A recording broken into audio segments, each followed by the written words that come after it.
Hey YouTube enthusiasts! Welcome back to our channel. In today's guide, we'll explore a great feature on YouTube that not only helps you save data, but also optimizes your video streaming experience. We'll dive into how to enable reduce video quality on YouTube for smarter data management. Let's get started.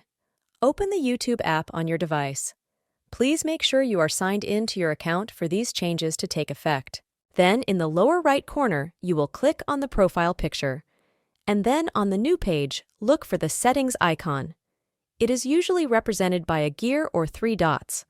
Touch it to open the settings menu. Look for date saving or a similar option and click on it. Here's the magic. Turn on the switch next to Reduce Video Quality to enable it.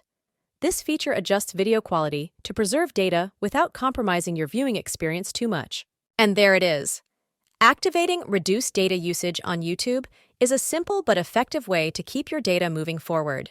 If you found this guide useful, please give it a thumbs up, share it with your friends, and let me know in the comments if there's anything else you want to learn about YouTube, or thanks for tuning in. If you haven't subscribed yet, press the subscribe button. Until next time, happy streaming with smarter data usage.